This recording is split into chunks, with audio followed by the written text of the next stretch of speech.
Bonjour à tous, alors on se retrouve aujourd'hui dimanche, j'espère que vous allez bien. On n'oublie pas de s'abonner, d'activer les notifications pour être averti des prochaines tutos, des prochaines vidéos.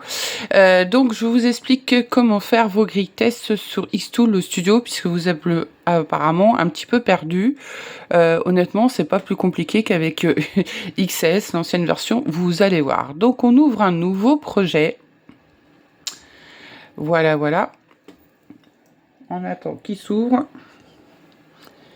Et nous allons ici à gauche dans Applications. Je vais vous faire apparaître la grille. Hop. Si vous avez besoin de changer la grille, de mettre en fond blanc d'ailleurs, si vous regardez, on va ici. On a Vue, ton clair, ton foncé, afficher la grille. Et d'ailleurs, on a gris foncé, moyen clair. Voilà, et si on veut, on peut faire ça, voilà, je ne sais pas si vous saviez, hop, voilà. Donc, on retourne dans Applications. Nous avons ici Matrice d'essai et j'ai oublié de faire ma forme. Toutes mes excuses, je choisis rectangle. Hop, je fais un petit rectangle, il n'y a pas besoin que ça soit bien gros. Ensuite, comme je l'avais expliqué dans ma précédente vidéo pour faire les grilles tests, mais avec XS, l'ancienne version, il faut, avant d'aller là dans les applications, pour le coup, et je m'y prends toujours à l'envers pour vous l'expliquer, je m'en excuse, il faut d'abord sélectionner le mode de votre grille test, c'est-à-dire que si vous voulez faire des gravés contours, vous laissez en gravé contour. Si vous voulez faire de la gravure et notamment tester les couleurs sur l'acier, sur l'inox et tout ça, avec la F2 notamment, et la F1, aussi sur la S1, sur la D1 Pro, pour tous ceux qui ont des modules IR aussi. Si vous voulez faire vos tests, c'est valable pour toutes les machines. Le principe, il est le même, c'est au même endroit, on fait exactement pareil. C'est juste après ce que ça va changer d'une machine à l'autre au niveau des résultats et de vos puissances. Donc, on sélectionne ce qu'on a besoin de faire. Si vous voulez faire vos grilles couleurs, hop, on va dans graver. Si vous voulez faire couper, on sélectionne le carré et on le met en coupé. Voilà, on le met avant. Ici, je veux faire en lumière bleue, donc je laisse en lumière bleue. Si je veux faire en lumière rouge, je sélectionne lumière rouge et je remets en gravé. Hop, comme d'un coup j'ai changé, je remets. Voilà. Donc maintenant, on retourne dans Applications et on va dans Matrice d'essai. Alors honnêtement, ici, c'est la vitesse. On n'a pas besoin d'essayer avec 6000 tours. Hein. Vous pouvez essayer si vous voulez jusqu'à 3000. Ça, c'est vous qui voyez. Ici, on a le nombre de rangs. Hop. Voilà. Le nombre de colonnes.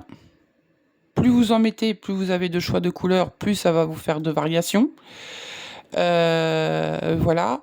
Moi, honnêtement, là, pour les grilles couleurs, notamment pour les F2, c'est bien de mettre jusqu'à 200, voire 100. Moi, j'ai fait jusqu'à 100. Ici, j'ai mis jusqu'à 4 en minimum en vitesse.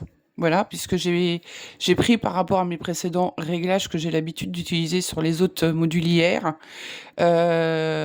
Donc voilà, je fais minimum au niveau vitesse 4 et au niveau vitesse maximum 100. Et puis par contre, on ajoute le nombre de colonnes, on ajoute le nombre de lignes, un maximum, voilà. Et on fait après fait. Voilà. La seule chose que je conseille de faire, c'est de dégrouper. Hop, on dégroupe ici. En haut, dégrouper. Je dégroupe. Et je vais mettre en gravé et non pas en gravé contour les écritures parce que sinon vous avez une chance sur deux de rien voir. J'ai testé et justement ça va pas du tout se graver. Donc pour puissiez retrouver vos réglages, le mieux c'est de les mettre en gravé. Et là vous pouvez mettre 80 vitesse 40. Donc d'un coup je l'ai pas fait pour les autres. Hop, on resélectionne. Et en même temps, c'est pas grave, il suffisait juste d'aller sur la case. 80, vitesse 40, ça suffit, ça sera gravé. Et il nous reste ici, on n'a pas mis les puissances, donc je mets aussi 80, vitesse 40. En fonction du nombre de lignes, alors vous pouvez sélectionner, là ici nous sommes en 100 lignes. Si vous voulez changer, vous sélectionnez, et vous faites attention, vous sélectionnez l'ensemble de vos petits carrés. Et ici, vous mettez le nombre de lignes que vous avez besoin. 140, 200. N'allez pas au-delà de 100, c'est vraiment pas nécessaire pour connaître vos couleurs et vos paramètres pour la gravure couleur. Ce n'est vraiment pas nécessaire. Déjà avec 200, on est déjà sur des bons résultats. Donc mettez entre 100 et 200 et éventuellement vous en préparez plusieurs avec différentes vitesses et nombre de lignes. Voilà, vous en préparez plusieurs, vous lui faites en plus une grille test avec la F1 sur 12 lignes et sur la F2 pardon, sur 12 lignes et 12 colonnes, c'est moins de 7 minutes hein. Donc vous pouvez en préparer plusieurs, vous ouvrez des toiles. Je vous rappelle que pour rajouter des toiles, on va ici en bas à gauche, toile, hop, sur le petit plus et on rajoute des toiles. Voilà. Hop. Donc voilà comment se fait une grille test. Donc je le dis bien. Hop, je recommence. Hop, j'efface. Je sélectionne mon petit carré. Alors attention, la grandeur jouera sur la couleur. Donc hop, je veux faire graver. Je sélectionne graver. Plus vous faites grand, faites attention. C'est vrai que on fait petit, on a une certaine couleur. On fait d'une grandeur, on a une autre couleur. Attention, la grandeur joue sur la couleur. Donc si par exemple votre grille test, je sais pas, c'est de la grandeur des petites grilles, là, des petits carrés qu'il y a sur la grille. Je suis un petit peu plus petit. Hop. Voilà. Si vous faites vos grilles test avec des petits carrés, on va essayer de le mettre sur la grille, comme ça, mais qu'après votre gravure, elle est comme ça, vous n'aurez pas le même résultat avec cette taille-là, hop, qu'avec cette taille-là. Faites attention. La grille test correspond à la grandeur de votre petit rectangle. À partir du moment où vous faites plus petit ou vous faites plus grand, le résultat ne sera pas le même. Donc, de toute façon, en général, on cherche à graver sur un bijou en couleur. Donc, prenez à peu près ces dimensions-là. Évitez de faire plus petit. Et donc, on doit être à peu près correct sur les couleurs. Mais ça, pour saisie, la grandeur, donc plus petit ou plus grand, vous donnera toujours des résultats différents de vos grilles test. Voilà. Donc, là, on peut faire une grille test en lumière bleue, puisque j'ai préparé tout à l'heure en lumière rouge. C'est la même chose. Là, on sélectionne lumière bleue. On va dans Application, on va dans Matrice d'essai. Hop, on enlève. On peut mettre 200 si on veut. On peut laisser à 10. En fait, vous pouvez vous amuser à en faire plusieurs. Hein. Ça, c'est vous qui voyez. Si vous avez le temps, l'envie et les matériaux pour essayer. Hein. Ça, c'est vous faites comme vous le souhaitez derrière. Hein. Il n'y a pas de... Voilà.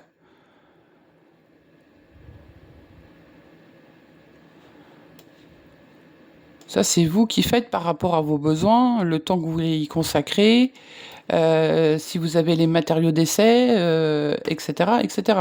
Donc, on n'oublie pas, là, on redégroupe. Hop. On sélectionne et on choisit engraver. Et là, quand on met engraver, en fait, il faut lui rentrer la puissance. Donc 80, 40, hop, ça suffit. Voilà. Et on fait pareil pour ici. On passe engraver. D'ailleurs, même que ça soit des tests, si je me trompe, que ça soit des tests pour le bois, c'est pareil. Choisissez toujours grave. Ah, pour le bois, c'est différent. Enfin, choisissez toujours, j'allais vous dire, engraver. Vous pouvez vous permettre de le faire en gravé contour, mais dans ce cas-là, il faut un gravé contour assez profond au niveau des paramètres. Hein. de manière à ce que vous voyez bien, parce que si vous faites un gravé contour léger, vous risqueriez de ne pas voir. C'est la différence avec le bois et le métal. C'est vrai que vous pouvez éventuellement vous permettre de laisser en gravé contour, sauf que sur le métal, ça marquera pas. Ça va pas du tout graver, vous allez rien voir du tout. Et au pire, ça risquerait peut-être éventuellement de s'effacer. Donc le mieux, c'est de tout mettre en mode gravé. Voilà. Hop, si vous avez besoin, vous regroupez et vous mettez à la taille que vous avez besoin. Voilà, pourquoi pas. Hop.